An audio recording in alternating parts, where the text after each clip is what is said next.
काव्यगायनाच्या बाबतीमध्ये माझ्यावर सगळ्यात जास्त कोणाचा परिणाम झाला असेल तर तो कविवर्य बाबा बोरकरांचा. अजूनही मला ते भेटले तर मी त्यांना कविता गायला लावल्यापासून कधी सोडत नाही.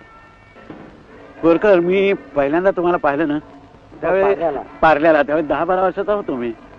होते काय मजा, आता मी 60 उलटली, तुम्ही 70ला आलात. तर होतं कसं की तुमच्यापुढे मी केव्हाही आलो ना तर माझी सगळी वर्ष विसरली जातात. पुन्हा मी 10-12 वर्षाचाच होतो. आणि आज तर मला विशेष आनंद म्हणजे काय की जिथे खरं सांगायचं म्हणजे गोव्याची भूमी म्हणजे तुमची संबंध तपोभूमीच म्हणायला पाहिजे. सगळी साधना तुमच्या इथे झाली.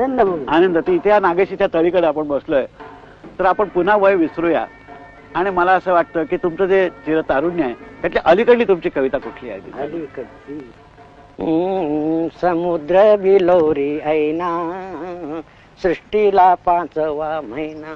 पुन्हा पुन्हा. समुद्र बिलोरी ऐना सृष्टीला 5वा महिना.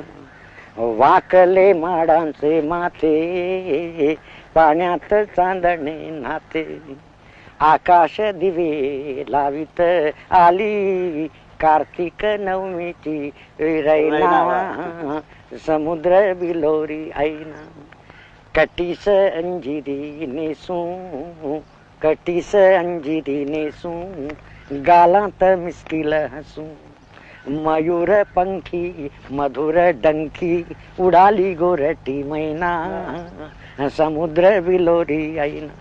लावण्य जातसे उतू वायाच चालला ऋतू. वयाचं चालला ऋतू. अशाच वेळी गेलीस का तू करून जीवाची दैना. समुद्र बिलोरी ऐना.